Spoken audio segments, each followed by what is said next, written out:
Existentialism is both a philosophy and a mood.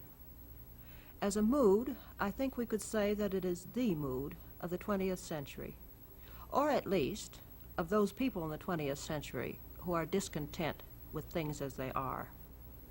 It expresses the feeling that somehow or other, all of those systems, whether they be social or psychological or scientific, which have attempted to define and explain and determine man, have somehow missed the living individual person. Existentialism feels that we must return to man. And in returning to the individual man and his experience, we must also ask our question, what is man? For once again, the definitions which have been provided, and it seems as though in the 20th century everyone is giving definitions, those definitions of man in terms of his physiology or his psychology or the study of his social behavior, again, bear no more relation to the real individual than the printed description of the antics of a lover bears to love.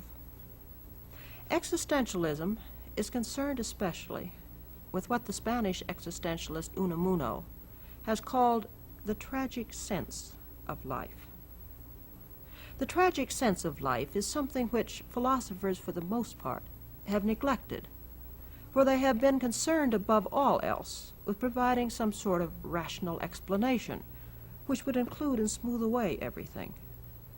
But the existentialists feel that the old problem of evil has not been explained away, that the fact that man dies has not been taken care of, that the rational promises of immortality are not enough, and that man's suffering simply because he is man needs to be explored again. One of the best presentations of the existentialist mood, at least in my opinion, is found in the work of a non-existentialist author, namely Eugene O'Neill. In his play, A Long Day's Journey into Night, the character Edmund speaks these words: "It was a great mistake, my being born a man. I would have been much more successful as a seagull or a fish. As it is, I will always be a stranger who never feels at home, who does not really want and is not really wanted, who can never belong, who must always be a little in love with death."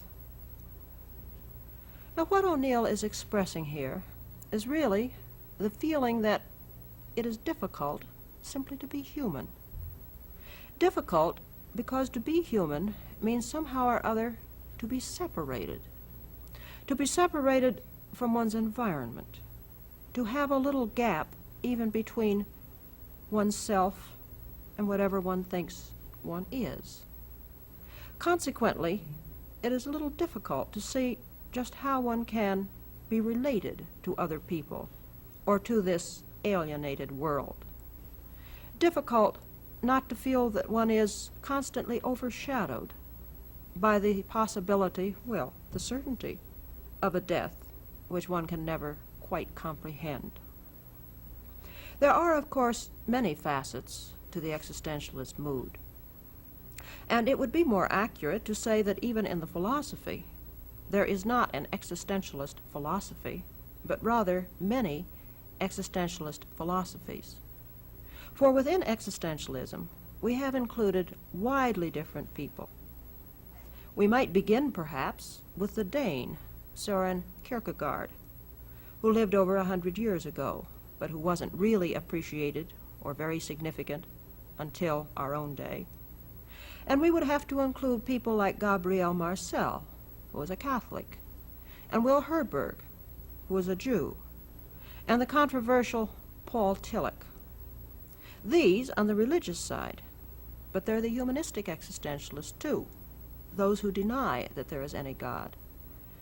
The most well-known of these, probably, is Jean-Paul Sartre, and his close associate Simone de Beauvoir is again a figure familiar to many people. I would include here Albert Camus, for although Camus has said he is not an existentialist, he works on the same premises as de Beauvoir and Sartre.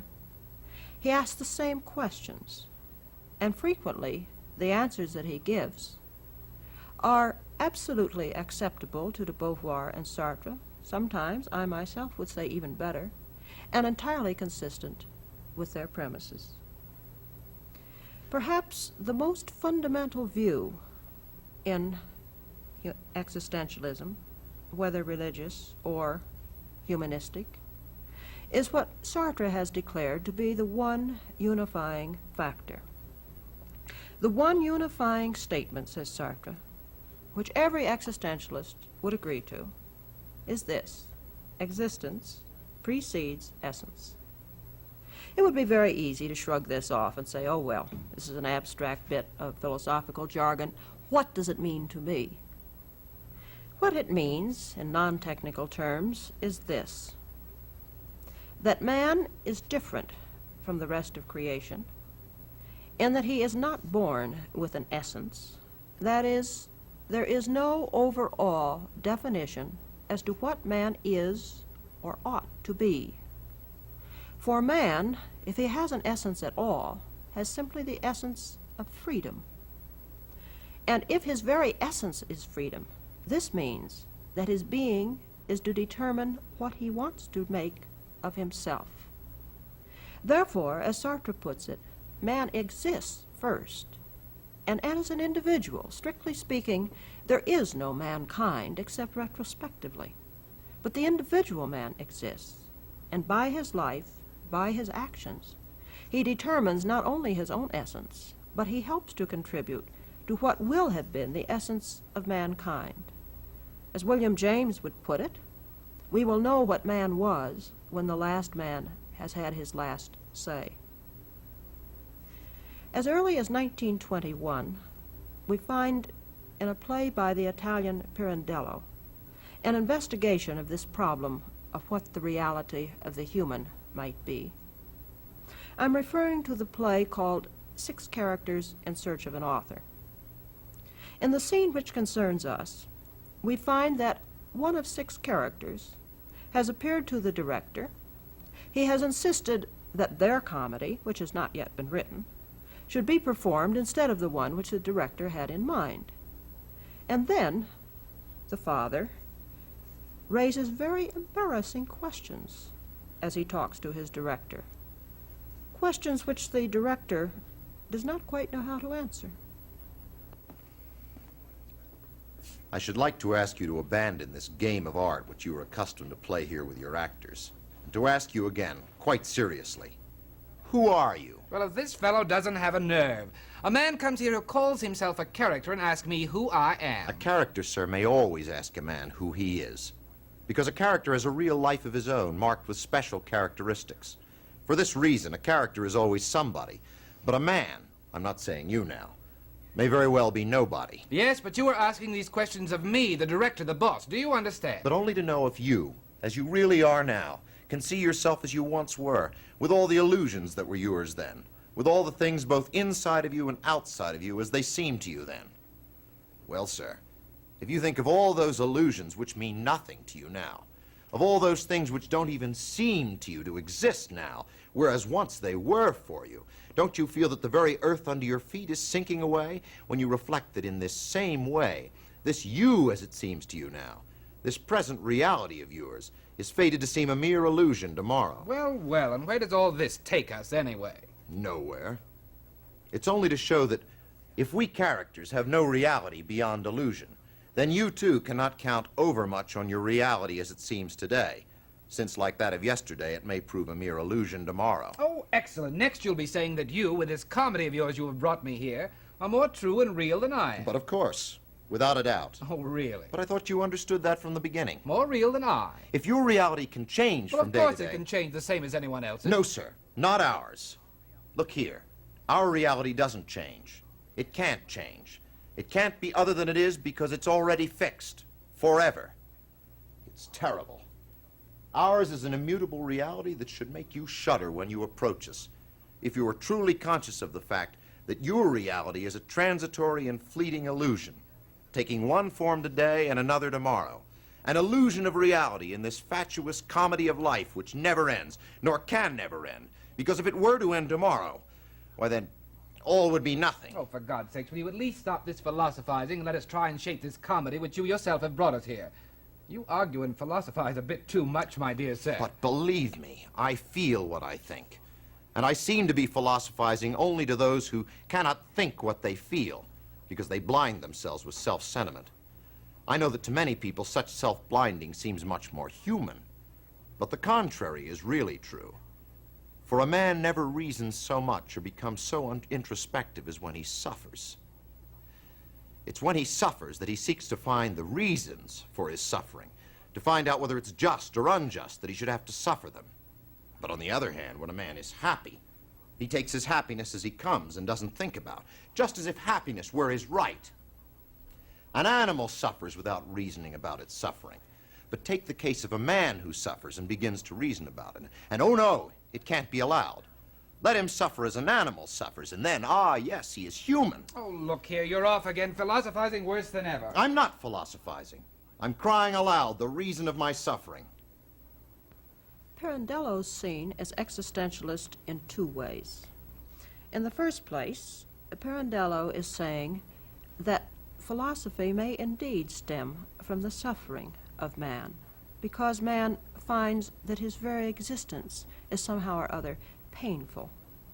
And this is what Unamuno meant when he spoke of the tragic sense. And besides this, Pirandello recognizes that man is not an entity or a thing, not even really a being.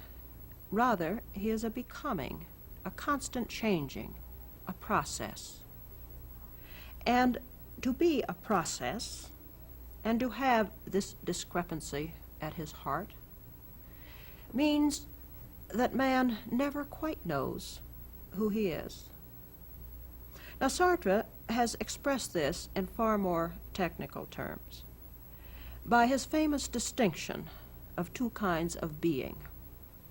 All of reality, he says, may be divided up into being in itself and being for itself. Being in itself is the kind of being which the things have, everything which is not conscious. The river, the mountain, a rock, a tree, or even a man-created object. Such being involves no gap, no separation. The acorn can't reflect upon itself and say, I wonder if I want to be an acorn, or would it perhaps be more interesting to be an apple tree? In fact, the acorn can't know what it is, because it simply is. It can't reflect upon itself. As Sartre would say, it's too full, too dense, too much, as he says, just a plentitude or a mass of being. Now, the other kind of being for itself, is the being of consciousness, the being of the human person. Sartre has startled the philosophical world in his definition of being for itself. For he says that being for itself is distinguished from being in itself only by this one thing, that consciousness, or being for itself, has the power of effecting a nothingness. This means that consciousness puts a kind of psychic distance between itself and its objects. As a consciousness looks at a thing, it is a consciousness of the object. And Sartre says that consciousness is always consciousness of something. One cannot imagine a consciousness which would not be consciousness of something. This means that in one sense, a consciousness is open, for my consciousness is what it's conscious of, in the sense that it can't exist without things of which it's conscious. And yet, as I am conscious of the object, I'm also implicitly conscious that I am not the object. In other words, I have encased this object with this shell of nothingness, which means that I am implicitly aware of my awareness. And consequently, I know the world. I am aware of the world by knowing what I am not, and by knowing that one object is not another object. On the other hand, this means that consciousness is closed in on itself, too. For if I am aware of not being the object, then I can't escape from my own consciousness. I can't get outside it. I can never know what the world would be like independently of my knowing it. This interplay of being in itself, which is the being of something other than a consciousness, and being for itself, is very interestingly given us in a scene from de Beauvoir's novel called She Came to Stay. Françoise is sitting in front of one of the cafes of Paris and silently musing to herself. And suddenly she remembers something from far back in her childhood.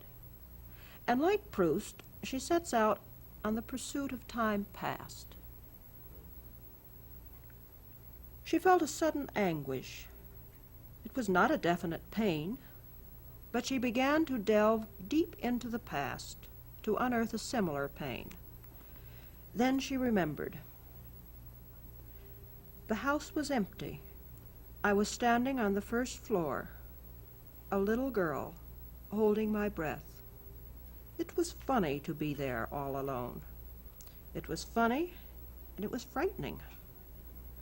The furniture looked just as it always did, but at the same time, it was completely changed. It was thick and heavy and secret. My heart seemed to turn over. My old jacket was hanging over the back of a chair. It was very old, and it looked very worn. It was old and worn, but it could not complain as I, Françoise, complained when I was hurt. It could not say to itself, "I'm an old, worn jacket." I tried to imagine what it might be like if I were unable to say, "I'm Françoise. I'm 6 years old, and I'm in Grandma's house." Supposing I could say absolutely nothing. I closed my eyes. It was just as if I did not exist at all. And yet, other people would be coming here, and they would see me, and they would talk about me. I opened my eyes again. I could see the jacket now. It existed, yet it was not aware of itself. There was something disturbing, a little frightening in all of this. What was the use of its existence if it couldn't be aware of its existence? I thought it over. Perhaps there was a way. Since I can say I, what would happen if I said it for the jacket? It was very disappointing. I could look at the jacket. I could see absolutely nothing but the jacket. And I could say very quickly, "I'm old, I'm worn." But nothing happened. The jacket stayed there, indifferent, a complete stranger. And I was still Françoise. And what if I became the jacket? Well, then I, Françoise, would never know it. Everything began spinning in my head, and suddenly I ran downstairs, and I went out into the garden. Françoise emptied her coffee cup in one gulp. It was almost stone cold. She looked up at the clouded sky. She felt that the world around her was suddenly out of reach. The people who were walking in the street were insubstantial. They were shadows. The houses were nothing but painted backdrops, with no depth. And her friend Gerbert, who was coming toward her now with a smile, he was nothing but a light, and charming shadow. He could not help her recover her place in the world. He would be just a pleasant companion in exile. De Beauvoir's little girl was feeling what I suppose every one of us at some time or other has experienced, and that is the frustration, the impossibility of really comprehending what the world would be like if we were not there. If we try to find out what it would be like, even in our imagination, if a familiar scene should not have us in it, or if, for example, we had just died and people were discovering our death, inevitably we find ourselves thinking of ourselves as being there and experiencing it. For we feel that somehow or other we are positive factors, and yet the whole point of the whole thing is that we are not there. All of this, of course, involves Sartre's idea that as a for itself, man has within him this power of effecting a nothingness. He introduces the image by one which is quite in keeping with the tradition of Western philosophy. Have you ever stopped to think what a very important part the apple has played in human history? The first apple is, of course, the one that tempted Adam and Eve in the garden. And certainly this apple must have been a very succulent, desirable kind of apple. And then there was the apple that sent the Greeks off to Troy. And this one, we are told, was an apple made of pure gold. Sartre's image of nothingness also implies an apple. Nothingness, he says, lies coiled at the heart of being like a worm. I don't think it's an accident that there is a suspicion of rottenness and worminess at the heart of being. For man, according to Sartre, discovers this nothingness within himself in anguish and in despair. There is another image where Sartre, I think, makes it a little easier to understand this difficult concept of how nothingness can somehow be real. Let us imagine, he says, that in the universe one day an atom is annihilated, not simply split, not transformed into some other species of energy, but just absolutely annihilated. Now, if such a thing could happen, we can believe readily enough that the universe would never be the same again. There would be an absolute change in everything. Now, in the same way, being in itself, without any consciousness to look at it and to pronounce judgment on it, is just an undifferentiated mass. It has no significance. It is simply a fullness. And that's why Sartre can say that all we can really say about it is that in its brute reality, it is there for all eternity.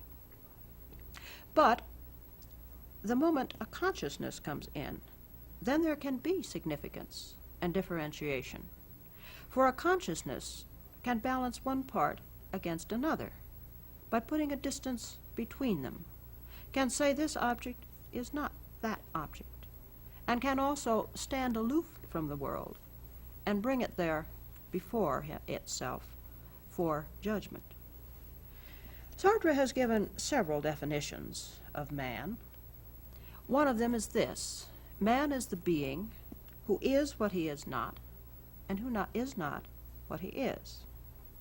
I think some people have felt that merely reading this sentence was sufficient cause for despair, and yet it isn't hard to understand. By saying that man is the being who is what he is not, and is not what he is, Sartre merely means that man has no fixed reality, that he is constantly in the process of making himself something, but that he never is quite the same as his particular acts. Sartre has also said that man never is, he is always about to be. And here we see the same view expressed with regard to the future. For at any given moment, man is living in terms of a projection of himself into the future, what Sartre calls the project. It is just as though each person carried around with himself a little shell of emptiness into which he projected what he was about to become. Suppose we think of it this way. I make a rendezvous with myself down there in the future. But who will show up at the rendezvous? Will it be the I who made the appointment? Or will it be some new I which this consciousness has created out of the nothingness which it brings into the world? Another definition of Sartre's is that man is the being through whom nothingness comes into the world. This, like the other definitions, sounds at first like something so totally abstract that it seems not to have anything to do with us as living individuals. But let's think of it as if we were trying to draw a picture of it. If one were to attempt a concrete picture of man as the existentialists and other of our contemporaries see him, I think the result would be reminiscent of one of the forms of Archipenko, a strange figure, partly organic, partly mechanized, with a hole in the middle, with bony excrescences jutting out into the distance, all of this set in a background of melting or disintegrating time.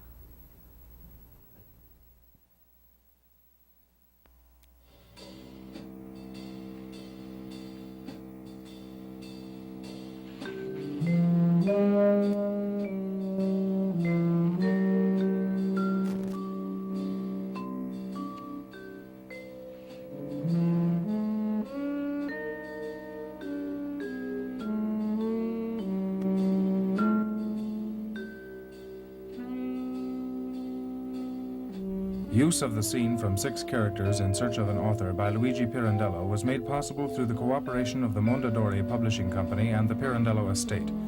The scene from She Came to Stay by Simone de Beauvoir was translated by Yvonne Moyes and Roger Senhouse and published by the World Publishing Company. The sculpture Walking Woman by Archipenko and Shapes of the Desert by Peter Worth, courtesy of the Denver Art Museum.